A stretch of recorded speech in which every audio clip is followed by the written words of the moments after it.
Ya, selamat datang di perkuliahan manajemen infrastruktur. Pada modul ini kita akan membahas mengenai filosofi data center dan berapa kriteria-kriteria yang ideal dalam mendesain suatu data center. Oke, berikut ini adalah slide yang akan kita bahas. Oke. Seperti kita tahu bahwa setiap kali kita ingin merancang sesuatu, kita memerlukan suatu aturan atau bisa kita bilang suatu rule, dan rule tersebut merupakan sesuatu yang menjadi pedoman. Kita bisa bilang itu sebagai suatu filosofis dalam merancang data center. Berikut adalah beberapa functional requirement dari suatu data center. Yang pertama adalah mengenai penempatan komputer, storage, dan perangkat jaringan yang aman. Lalu kedua adalah sumber energi atau power. Yang ketiga adalah mengenai lingkungan dan suhu terkendali. Di sini dibilang mengenai suhu terkendali, tidak harus dingin dan tidak harus panas, tapi suhu bisa kita kendalikan. Namun best practice-nya biasanya data center itu berada di kisaran 23 derajat sampai 24 derajat. Lebih dari itu mungkin beberapa perangkat-perangkat akan mengalami overheat, ya, jadi disarankan untuk sekitar 23 atau 24 derajat Celcius. Lalu yang keempat adalah menyediakan konektivitas antar perangkat baik itu di dalam maupun di luar data center. Ya, konektivitas ini bisa berupa jaringan internet, bisa berupa VPN atau berupa akses security lainnya ketika kita ingin mengakses ke dalam data center. Dalam filosofinya, berikut beberapa terminologi yang bisa kita gunakan. Yang pertama adalah simplicity, yang kedua adalah flexibility, 3 adalah scalability, 4 modularity, dan kelima adalah sanity atau bisa kita bilang kebersihan atau kerapihan. Lalu di sini dalam membentuk suatu data center, kita memerlukan data center yang sederhana. Sederhana dalam hal ini adalah yang mudah untuk dikelola, ya. Jadi highlight-nya di sini adalah bagaimana kita bisa mengelola suatu data center, bukan data center yang kecil atau data centernya yang minimalis, tapi bagaimana kita bisa mengelola dengan mudah. Sederhana di sini adalah sederhana dalam hal pengelolaannya. Oke, mudah untuk mencapai kesempurnaan pekerjaan, terus lalu ada sulit untuk melakukan kecerobohan pekerjaan. Beberapa hal yang menjadi key points adalah labeling. Salah satu contohnya adalah bagaimana kita melabelkan suatu kabel power atau kabel network, dia masuk ke dalam server yang mana, atau dia untuk outbound atau inbound, atau dia merupakan DMZ. Ya. Beberapa hal tersebut merupakan hal yang perlu kita beri label. Oke, secara fisik di sini dibilang adalah data center yang fleksibel. Fleksibel ada fisik dan non-fisik. Secara infrastruktur, fisik itu diantaranya ada lokasi, ada listrik, ada topologi jaringan, ada hardware komputer. Sedangkan non-fisik bisa berupa virtualisasi, pengaturan Docker, jaringan, operating system, VM, dan lain-lain. Nah, di sini disebutkan juga yang namanya skalabilitas data center. Ya, desain dapat diterapkan dalam beberapa ukuran. Ya. Namun di sini ada kata kunci yang cukup penting, yaitu adalah Rack Location Unit atau RLU. Nah, skala itu bukan hanya dibuat di dalam bentuk ukuran berapa meter kali berapa meter, tapi untuk menunjang skalabilitas, beberapa perhitungan itu kita bentuk di dalam Rack Location Unit atau RLU. Jadi nanti yang dihitung adalah per RLU itu butuh listrik berapa, butuh HVAC berapa. HVAC di sini adalah heating, ventilated, and air conditioning. Ya, jadi beberapa hal tersebut menjadi requirement, tapi itu dienkapsulasi ke dalam bentuk satu RLU atau Rack Location Unit. Nah, di sini kalau kita lihat data center itu merupakan sesuatu yang kompleks, ya, complex things. Maka dari itu kita perlu membuat itu menjadi sederhana, bukan menjadi kecil atau bukan menjadi berantakan, tapi bagaimana kita membuat data center itu menjadi lebih mudah di manage, yaitu dengan mengimplementasikan desain yang modular. ya. Nah, selain dari skalabilitas tadi, ya, dan untuk beberapa hal yaitu mengenai kebersihan, ya, kebersihan dan kerapihan. Karena dengan kebersihan dan kerapihan, kebersihan di sini bukan kita menyapu data center atau mengepel data center, tapi bagaimana kita merancang data center tersebut agar bisa teratur. Pertama, pengkabelannya. Pengkabelan untuk listrik apakah lewat raised floor atau pengkabelan lewat jaringan itu apakah lewat atas, lewat rak, atau disamakan antara pengkabelan kabel listrik dengan pengkabelan kabel jaringan.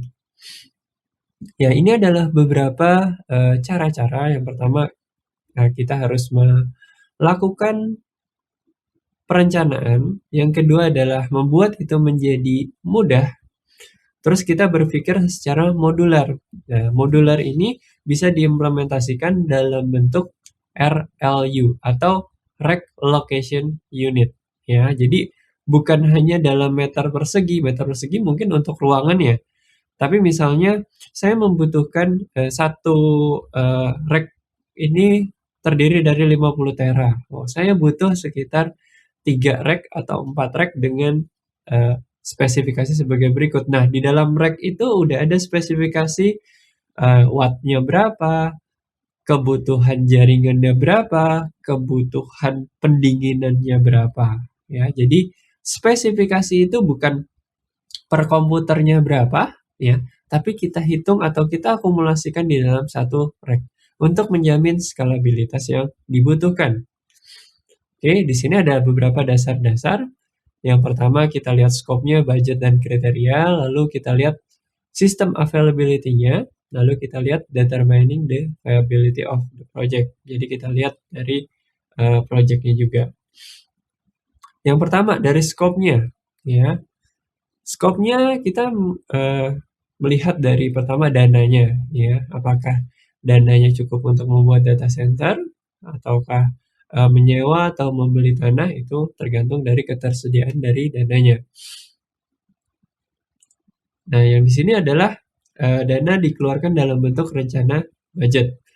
Budget ini disesuaikan dengan kebutuhan bisnisnya, ya, sesuai dengan bisnisnya saja. Ya, misalnya institusi pendidikan mungkin tidak membutuhkan spesifikasi high-end server yang sangat sophisticated, ya, hanya perlu beberapa spesifikasi software standar atau hardware standar. Lalu yang perlu dilihat adalah berapa budgetnya, ruang lingkup pekerjaan, biaya pengembangan berapa, terus running cost, dan beberapa pertanyaan-pertanyaan yang berhubungan dengan redundancy dan power. Redundancy itu adalah beberapa hal yang diduplikasi untuk menjamin kestabilan dari berjalannya operasional dari data center. Lalu ada beberapa pemotongan budget, ya seperti yang sudah pernah kita bahas, misalnya antara banking operation dengan education operation itu memiliki cara-cara atau bentuk penyediaan data center yang berbeda. Seperti dari pengaksesannya saja, mungkin banking itu lebih real time atau usernya, concurrent user di dalam 1 detik mungkin jauh lebih banyak dibanding dengan education system. Ya, jadi perlu kita lihat dari ranah bisnisnya dan ranah requirement specification-nya. Lalu di dalam budget sendiri itu ada 2. Yang pertama adalah build budget, yang kedua adalah run budget. Ya, build budget adalah dana untuk pembangunan data center, sedangkan run budget itu untuk operasionalnya. Oke. Nah, run budget ini sangat dipengaruhi oleh desain data center. Ya, kalau desainnya itu sudah encapsulation, sudah cukup modular, otomatis run budgetnya akan bisa ditekan. Ya. Nah, berikut ini adalah beberapa kriteria-kriteria elemen-elemen data center. Jadi yang pertama adalah esensial kriteria, yang kedua adalah secondary kriteria, dan yang ketiga adalah location. Location dipisah sendiri karena beberapa hal yang sangat esensial itu ada di location. Oke, kita bahas yang pertama dulu, yaitu esensial kriteria. Kalau kita bahas di sini ada kapasitas fisik, power source, pendinginan, dan bandwidth. Ya. Kapasitas fisik di sini kalau kita lihat ya, lalu kapasitas fisik itu bisa kita lihat dari ruangannya ada berapa, terus power source itu asalnya, muasal dari energinya itu dari mana? Apakah dari misalnya perusahaan listrik negara atau kita punya pensuplai listrik yang lain agar bisa ada redundansi. Lalu pendinginan. Nah, pendinginan di sini mungkin kita secara awam kita tahu bahwa pendinginan dapat dengan mudah kita pasang misalnya air conditioning system untuk melakukan pendinginan.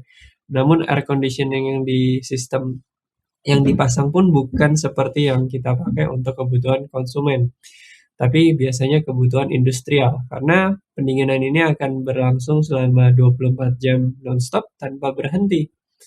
Bukan untuk pendinginan freezer, tapi untuk menjaga suhu atau temperatur agar tetap bisa stabil. Disitulah pendinginan itu berperan.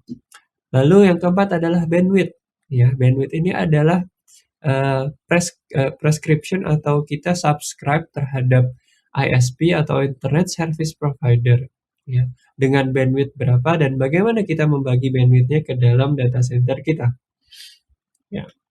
Lalu secondary kriteria di sini ada lighting, walls, kamera, dan beberapa hal yang mungkin menjadi sarana penunjang dibanding dengan esensial kriteria tadi. Lalu yang ketiga di sini adalah lokasi. Kenapa lokasi dipisahkan? Karena di sini sangat berpengaruh terhadap customer. Ya, ketika kita punya customer yang berada di Jakarta, otomatis ya usahakan data center kita atau server-server kita berada di Jakarta, tidak berada di pulau lain. Oke, dari budget sendiri berarti esensial kriteria yang pertama, lalu secondary kriteria, lalu location. Oke, di sini saya akan coba menjelaskan mengenai yang namanya adalah rack location unit dan budget. Nah, rack location unit ini merupakan satu enkapsulasi. Jadi dia bisa berupa spesifikasi kemampuan dari server, mungkin adalah teraflops-nya, terus ada berapa RAM-nya, tapi RAM-nya bukan satu server ya, tapi satu kesatuan server. Oke. Misalnya di sini RLU A itu adalah network equipments, RLU B adalah server dan storage, sedangkan rack location unit untuk jenis C adalah UPS. Ya, jadi di sini beberapa hal yang berhubungan dengan sistem availability. Ya, availability itu artinya dapat terus bisa diakses. Beberapa hal yang berhubungan misalnya cold backup dan hot backup. Ya, cold backup artinya dalam keadaan tidak operasional bisa kita backup, sedangkan hot backup adalah dalam keadaan masih operasional. Terus power di sini adalah redundansi, sumber listrik dari misalnya PLN Jabar dan PLN Jakarta. Jadi jika salah satu tidak bisa mensuplai listrik, kita masih punya cadangan jaringan. Lalu berikutnya adalah cooling, ya.